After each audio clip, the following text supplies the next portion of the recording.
سامعین گرامی قدر، یہ جو سوال ہے یہ بڑا اہم ہے اور اس حوالے سے معاشرے میں بہت افراط و تفریط ہے۔ سوال یہ ہے کہ اہل حدیث جادو کو برحق سمجھتے ہیں اور اہل حدیث یہ بھی سمجھتے ہیں کہ رسول اللہ صلی اللہ علیہ وسلم پہ جادو ہوا تھا، اس کی وضاحت کریں۔ بات یہ ہے کہ آپ نے اس بات کے اوپر غور کرنا ہے۔ جادو کو برحق سمجھنے سے مراد یہ نہیں ہے کہ جادو بذات خود کوئی اچھی چیز ہے۔ جادو کو برحق سمجھنے سے مراد یہ ہے کہ جادو ہوتا ہے اور اس کے دلائل قرآن میں موجود ہیں، اور انکار حدیث کرنے والے جو مرضی کر لیں۔ اللہ تعالیٰ کی سحر کی آیات ابھی گوگل پہ چلے جائیں، سرچ کریں، آپ کو وہ ساری آیات مل جائیں گی جس میں جادو کا ذکر موجود ہے۔ تو جادو کا برحق کہنے کا مطلب یہ نہیں کہ جادو حق ہے، جادو کا ہو جانا حق ہے، کہ یہ بات سچ ہے کہ جادو ہو جاتا ہے۔ اور جہاں تک یہ تعلق ہے معاشرے میں کہ جی اہل حدیث بڑے گستاخ ہیں، یہ رسول اللہ صلی اللہ علیہ وسلم پہ جادو ہونے کے قائل ہیں، ایک بات یاد رکھیے گا، کچھ عرصہ پہلے تک معاشرے میں یہ غلط العام بھی تھا، یہ اہل حدیث بڑے گستاخ ہیں، رسول اللہ صلی اللہ علیہ وسلم کو کہتے ہیں فوت ہو گئے۔ تو کیا رسول اللہ صلی اللہ علیہ وسلم فوت نہیں ہوئے؟ انک میت و انہم میتون افإن مت فهم الخالدون۔ رسول اللہ صلی اللہ علیہ وسلم کے اوپر بھی موت آئی ہے، کل نفس ذائقۃ الموت۔ تو اس کے جواب میں اب انہوں نے کہا ہاں ایک لمحے کے لیے آئی تھی،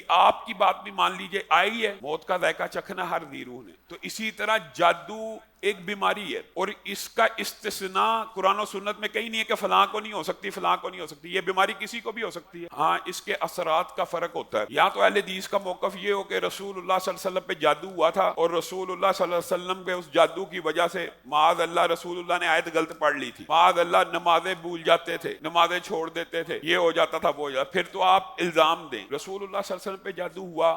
صحیح حدیث متواتر حدیث سے لبید بن عاصم کی بیٹیوں نے، اور ان کے اوپر کتنا اثر ہوا۔ رسول اللہ پہ ایک دفعہ جادو نہیں، رسول اللہ پہ قریشیوں نے بھی جادو کروانے کی کوشش کی، اثر جادو ہوتا تھا، اثرات نہیں تھے مرتب ہوتے۔ اور اس کے بعد جب مدینہ میں لبید بن عاصم کے پاس سارے اکٹھے ہوئے، انہوں نے کہا آپ کیجیے، آپ تو بڑے جادوگر ہیں یہ وہ، تو اس نے کیا۔ رسول اللہ صلی اللہ علیہ وسلم پہ پہلے 6 ماہ اس کا بھی اثر نہ ہوا بالکل بھی، لیکن اس کے بعد کچھ اثرات ظاہر ہوئے، تو ماں عائشہ وغیرہ نے بتا دیا رسول اللہ صلی اللہ علیہ وسلم کو کہ اس طرح کی کچھ باتیں ہوتی ہیں کہ آپ ہم سے پوچھتے ہیں کہ میں نے یہ کام کیا ہے، آپ نے وہ کام نہیں کیا ہوتا۔ نہ نبوت کا کوئی عمل متاثر ہوا، نہ شریعت کا کوئی عمل متاثر ہوا، نہ وحی کا، لیکن اتنے اثرات مرتب ہوئے اور صحیح حدیث سے ثابت ہے۔ تو رسول اللہ نے اللہ سے دعا کر دی کہ اللہ تعالیٰ اگر اس طرح کی کیفیت ہے تو مجھے اس کا علاج اور رہنمائی۔ اور پھر یہ جو معوذتین نازل ہوئی صرف رسول اللہ کو بتانے کے لیے کہ فلاں کنویں میں یہ جادو پڑا ہے، یہ دونوں صورتیں پڑھ کے پھونکیے، اور وہ رسول اللہ صلی اللہ علیہ وسلم نے کیا تو جادو سارے کا سارا ختم ہو گیا۔ اب یہ کہنا کہ اہل حدیث بڑے گستاخ ہیں، نبیوں پہ جادو کے قائل ہیں،